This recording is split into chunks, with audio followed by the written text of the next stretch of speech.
Sa mundo ng volleyball sa Pilipinas, may mga manlalaro na hindi lamang nagtataglay ng husay, kundi tumatanggap din ng mataas na sahod. Narito ang ilan sa mga pinakamataas na bayad na volleyball players sa Pilipinas. Alam mo ba kung magkano ang kinikita ng ilan sa mga kilalang pangalan sa larong ito? Pero bago po ang lahat, baka pwedeng pa-like ang video na ito dahil napakalaking bagay na ito sa aming content creators. Maraming salamat po. Isa sa kanila ay si Rachel Ann Daquis, na kilala bilang Queen FAIS. Sa edad na 36, matagal na siyang naglaro sa iba't ibang koponan tulad ng Blaze Spikers, Army Troopers at Signal HD Spikers. Ngayon, siya ay bahagi ng Farm Fresh Foxes. Mang tinatanggap niyang sahod ay nasa 100,000 piso kada buwan. Kaya kung bibilangin sa loob ng isang taon, umaabot ito ng 1,200,000 piso. Hindi lang ganda at experience ang dala ni Daquis sa court, kundi pati na rin ang kanyang leadership at diskarte sa laro. Sunod naman sa listahan ay si Kat Tolentino, isang Filipino-Canadian opposite hitter ng Choco Mucho Flying Titans.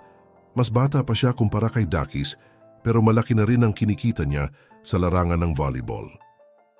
Ayon sa ulat, may sahod siyang 125,000 piso kada buwan, kaya ang kabuang kita niya sa isang taon ay umaabot sa 1,500,000 piso. Sa kanyang taas, lakas ng palo at depensa, hindi nakatakatakang isa siya sa pinakamahalagang manlalaro ng kanyang koponan. Isa pang standout player ay si Mylene Pat, isang lefty na nagsimula sa Adamson Lady Falcons. Ngayon siya ay bahagi ng Signal HD Spikers kung saan naglaro siya mula 2016 hanggang 2020. Hindi man eksaktong nabanggit ang kanyang sahod, kilala pa rin siya bilang isa sa mga solidong spikers ng liga. Ang pagiging kaliwete niya ay isang advantage sa court dahil mahirap hulaan ang direksyon ng kanyang palo. Isa rin sa mga standout players ay si Risa Sato, na naglaro sa Cherry Crossovers mula 2021 hanggang 2022.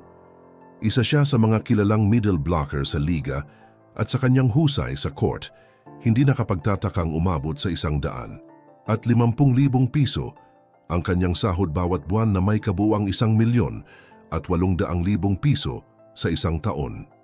Sa dami ng koponan na kanyang nilaruan, pinatunayan niya ang kanyang halaga bilang isang malakas na defender sa net.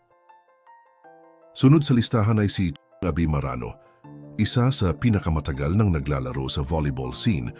Nagsimula siya sa DLSU Spikers at mula noon, naging bahagi siya ng iba't ibang koponan tulad ng Asia Flying Spikers noong 2014, Petron Blaze Spikers noong 2015, F2 Logistics noong 2016 hanggang 2023 at Cherry Crossovers. Sa kanyang edad na 31, patuloy pa rin siyang kinikilala bilang isa sa pinakamagagaling na middle blocker sa bansa. Dahil sa kanyang husay at leadership sa laro, may sahod siyang 200,000 piso kada buwan na may total na 2.4 milyong piso bawat taon. Hindi rin magpapahuli si Dindin Santiago Manabat na isa sa mga kilalang pangalan sa larangan ng volleyball sa Pilipinas. Mula sa kanyang collegiate career sa NU Lady Bulldogs, ipinakita niya ang kanyang galing bilang isang dominanteng spiker. Kilala siya sa kanyang matataas na palo, malakas na atake at matibay na depensa, kaya naman naging isa siya sa mga pinakabinabantayang players sa liga. Matapos ang kanyang collegiate career, agad siyang lumipat sa professional volleyball at naging bahagi ng iba't ibang teams. Una siyang naglaro sa Mineski Spikers noong 2013, kung saan nagsimula siyang makilala bilang isang promising player sa semi-pro scene. Pagkatapos nito, napabilang siya sa Petron Blaze Spikers noong 2014 hanggang 2015, kung saan mas pinahusay niya ang kanyang offensive skills. Mula 2016 hanggang 2018, lumipat siya sa Photon Tornadoes, kung saan naging malaking bahagi siya ng kanilang kampanya sa PVL at PSL. Isa sa mga highlight ng kanyang career ay noong 2018 nang nagkaroon siya ng pagkakataong maglaro sa ibang bansa. Naglaro siya para sa Toray Arrows sa Japan V-League noong 2018 hanggang 2019. Dito, mas nahasa ang kanyang skills, lalo na sa speed at ball control dahil sa mataas na level ng kompetisyon sa Japan. Pagkatapos ng kanyang laro sa Japan, bumalik siya sa Pilipinas at naging bahagi ng Cherry Tigo Crossovers mula 2020 hanggang 2022, kung saan pinangunahan niya ang koponan sa ilang mahahalagang laban. Noong 2023 hanggang 2024, lumipat naman siya sa Cherry Tigo Chargers, ngunit sa kalaunan, sumali siya sa Choco Mucho Flying Titans, isa sa pinakasikat na teams ngayon. Sa kanyang higit isang dekadang karanasan sa laro, hindi na nakapagtataka na isa siya sa may pinakamalalaking sahod sa volleyball scene sa bansa. Sa kasalukuyan, ang kanyang sahod ay umaabot sa 250,000 piso kada buwan, na may kabuang 3 milyong piso kada taon. Dahil sa kanyang husay at dedication, patuloy siyang isa sa mga pinakaaabangan ng volleyball fans. Isa pang bigating pangalan sa mundo ng Philippine volleyball ay si Diana Wong, isang setter na kilala sa kanyang eksaktong sets, court awareness at matibay na depensa. Nag-umpisa siyang makilala noong naglaro siya para sa Ateneo Lady Eagles sa UAAP Season 78 noong 2016. Bagamat hindi pa siya agad naging starter noon, unti-unti siyang nagpakita ng potensyal at naging isa sa mga pinakamahusay na setter sa bansa. Noong UAAP Season 80, napili siyang best setter na naging isang malaking tagumpay sa kanyang career.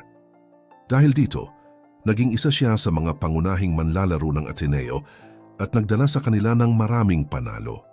Matapos ang kanyang UAAP career, naging bahagi siya ng Choco Mucho Flying Titans, kung saan ipinagpatuloy niya ang kanyang husay bilang isang playmaker.